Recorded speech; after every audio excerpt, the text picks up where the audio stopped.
Oke guys, kita kembali lagi di Zoka Trader guys. Jadi di sini kita akan membahas seputar dunia trading secara dalam dan kita akan kupas tuntas semua pertanyaan yang ada dalam dunia trading.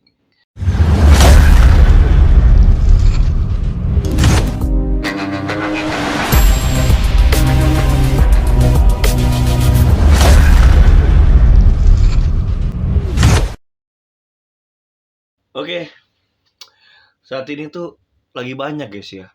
Lagi banyak luaran ini yang membahas tentang kripto ya. Ya guys ya. Jadi banyak yang bertanya-tanya tentang trading di kripto dan investasi di kripto. Nah, kita akan bahas satu-satu ya. Kita akan bahas satu-satu. Pertanyaan-pertanyaan tentang kripto, tentang forex, tentang saham. Jadi kita akan bahas semuanya di Zoka Trader. Pertanyaan yang pertama tuh, ada yang bertanya, apakah teknikal kripto dan forex itu berbeda? Di dalam teknikal, ya. Jadi teknikal untuk kripto, untuk forex, untuk saham itu sama guys, sama. Ya. Tetapi apa yang membedakannya? Nah, ada beberapa hal yang membedakannya, seperti kita untuk membaca candlestick itu arah kemana, besar kecilnya, body atau sumbu dari candlestick itu, karakternya. Karena apa? Karakter untuk setiap candle itu berbeda guys. Seperti halnya kalian harus memahami karakter di forex seperti euro USD dengan gold. Itu aja karakternya sudah berbeda ya. Karakternya di dalam satu forex aja sudah berbeda. Jadi kalian harus pahami, oh di jam sekian dia ada kenaikan, oh di jam sekian dia terjadi penurunan. Oh dengan adanya candlestick ini kalau di gold berpengaruh kenaikan. Oh di euro USD tidak. Jadi teman-teman itu harus tahu seperti itu. Makanya kenapa saya dari awal mengatakan fokus dalam satu instrumen dan satu pair yang teman-teman dalamin, biar teman-teman itu mengenali karakter dia tuh seperti apa sih. Pagi seperti apa, siang seperti apa, sore seperti apa. Bahkan di kripto pun itu juga teman-teman harus pahamin dari setiap koin-koin yang teman-teman ingin tradingkan. Jadi pada dasarnya teknikalnya sama, tetapi ada cara-caranya yang teman-teman itu lebih mengenal karakter koin atau pair tersebut. Jadi seperti itu. Jadi teman-teman itu harus fokuskan. Saat teman-teman sudah punya ilmu teknikal, ya di candlestick terutama, coba backtest. Ya, backtest di kripto ini bisa nggak saya gunakan karakter seperti yang di forex, saya gunakan untuk di kripto gitu. Karena yang telah saya lakukan di kripto itu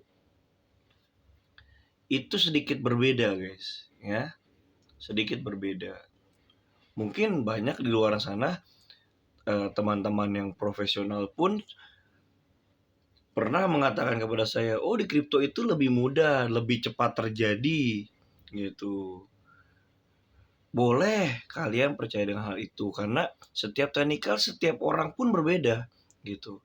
Karena setelah saya lihat, saya coba pelajarin. Percuma kalau misalnya kalian bilang sama dengan ego kalian tinggi, tapi ternyata secara loss-nya masih besar gitu loh. Jadi kalau kalian ingin benar-benar menguasai atau mengenali koin tersebut, dalami terus, backtest terus ya. Evaluasi kesalahan di mana gitu. Karena kalau kalian merasa ego, wah teknik saya bisa dipakai dimanapun, tapi kalian belum pernah backtest, itu kalian percaya pasti suatu saat kalian akan kemakan dengan kesombongan kalian sendiri, ya. Jadi gitu.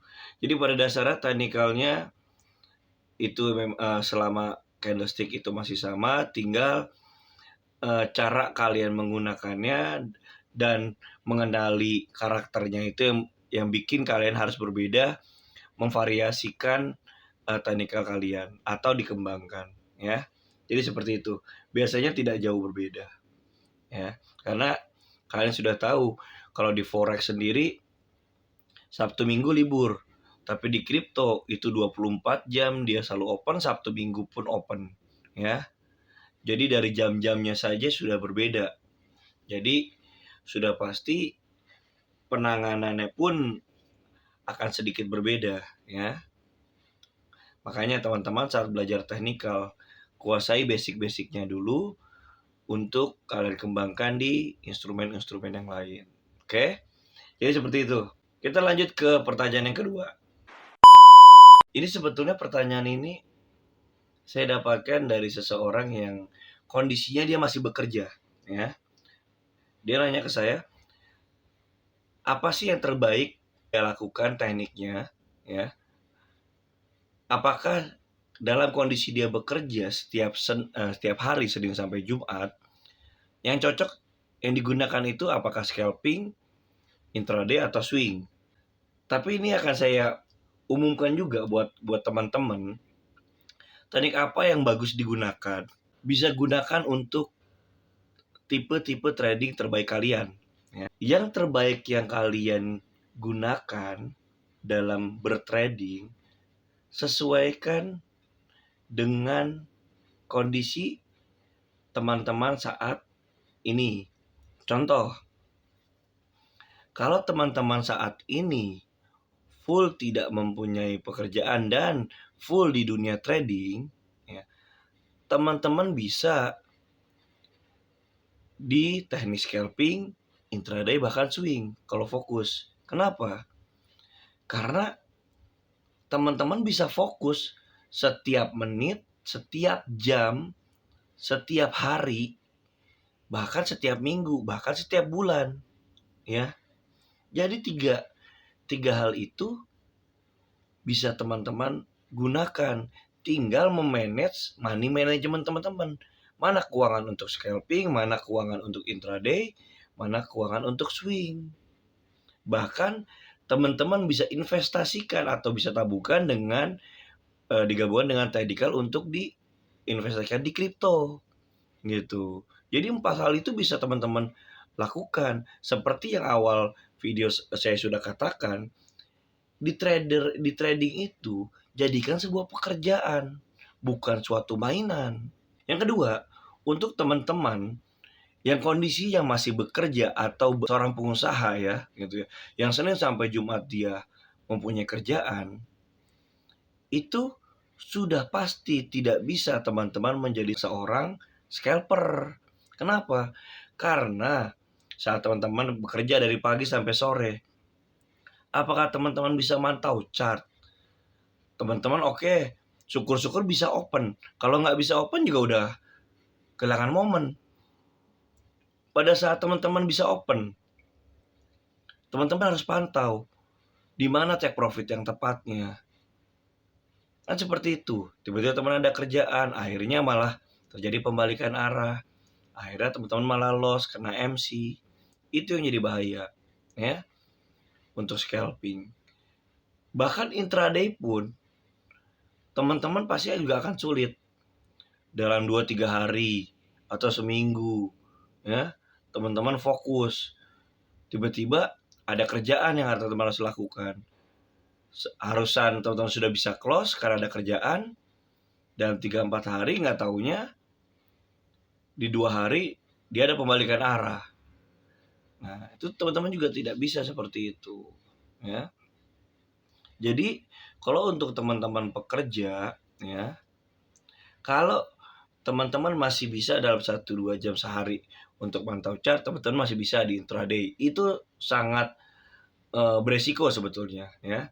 Lebih amannya teman-teman bermain di swing, ya. Di swing kalau di kita itu biasanya dari sinyal bulanan. Nah, di scalping itu biasanya kita sinyalnya harian, kalau di intraday kita biasanya mingguan. Jadi buat dalam seminggu itu bisa terjadi cuma 2 hari atau 3 hari atau bahkan 1 hari. Dan swingnya biasanya dari awal bulan, nanti kita tunggu momen untuk terbentuknya sinyal, ya. Biasanya seperti itu. Nah, untuk teman-teman pekerja, lebih aman dan lebih santainya bisa menggunakan teknik swing. Itu lebih aman. Tapi kalau merasa pekerjaan agak leluasa, bisa bermain di intraday, ya. Jadi seperti itu. Jadi tergantung dari kebutuhan teman-teman, ya. Karena apa? Banyak teman-teman yang seperti pertanyaan di video sebelumnya, apakah bisa trading for living? Karena yang saya katakan, sangat memungkinkan untuk trading for living dengan catatan teman-teman harus benar-benar sudah menguasai secara teknikal di dunia trading, ya. Karena memang di dunia trading ini, kalau teman-teman memang seriuskan, ini bukan hanya sebatas pekerjaan saat ini, tetapi untuk masa pensiun teman-teman. Atau teman-teman anggap ini sebagai usaha teman-teman jadi seorang pengusaha, gitu. Karena kita ambil logikanya, ya. Di dalam dunia trading itu kita ibaratkan seperti jam pasir, ya. Seperti jam pasir yang di bawah itu, coba kita gambarkan, ya. Ibarat jam pasir tuh seperti ini, ya. Kurang lebih. Oke. Di tengahnya ini sempit. Oke. Nah, di sini tuh ibarat jam pasir, teman-teman itu mempunyai banyak pengalaman di bawah sini. Dari seorang karyawan pindah ke perusahaan lain, pindah ke perusahaan lain, hingga naik jabatan, ya. Jadi manajer, jadi seorang GM, jadi seorang direksi, hingga teman-teman membuka sebuah usaha di paling pucuk ini, ya. Membuka usaha. Teman-teman kembangkan hingga teman-teman akhirnya daftarkan ke Bursa Efek untuk menjadi IPO, akhirnya menjadi perusahaan TBK. Akhirnya disinilah teman-teman baru masuk ke dunia trading. Salah satu instrumennya bermain di saham dan salah satu menjadi seorang investor. Teman-teman akhirnya belajar tentang pembukuan pangan, semuanya. Teman-teman akhirnya belajar di dunia yang baru, ya. Yang tadinya kecil, akhirnya teman-teman sekarang harus semakin besar di dunia trading. Kembangkan investasi kalian. Jadi seperti itu, ya. Karena di dunia trading itu benar-benar ibarat kalian itu langsung melonjak menjadi seorang pengusaha dan mempersiapkan untuk masa pensiun kalian. Oke? Jadi seperti itu. Jadi untuk kesimpulan di hari ini, dari pertanyaan pertama, apakah teknik kripto dan forex itu sama? Pada dasarnya semua sama. Yang membedakan adalah teman-teman harus mengenali tipikal pasar dari forex atau kripto tersebut, ya. Jadi benar-benar lakukan backtest dan backtest terus, karena secara jam saja sudah berbeda. Yang kedua, teknik yang terbaik yang digunakan untuk teman-teman adalah lihat kondisi teman-teman saat ini, apakah menjadi seorang pekerja atau full trader. Nah, kalau full trader teman-teman bisa gunakan apapun senyamannya teman-teman, menjadi seorang scalper, intraday atau swing, ya. Tetapi untuk teman-teman yang masih bekerja, teman-teman disarankan maksimal sekali di intraday, ya. Atau kalau memang kerjaannya full, teman-teman hanya bermain di swing, ya. Teman-teman bisa berinvestasi di kripto. Kenapa? Karena untuk mendalami kripto, teman-teman akan tahu momen-momen emas di mana kripto akan terjadi kenaikan dan terjadi penurunan. Dan itu kita akan bahas di next video-video selanjutnya, ya. Karena teman-teman jangan takut. Kita next akan membahas tentang technical trading, ya. Kita akan langsung ke chartnya, di mana teknik technical itu yang mungkin dirahasiakan atau teman-teman membeli, kita akan coba bahas di sini secara free, ya. Jadi semoga technical itu bermanfaat buat teman-teman semua. Oke, yang penting teman-teman tetap stay tune aja. Kita akan bertemu lagi di video selanjutnya. Goodbye.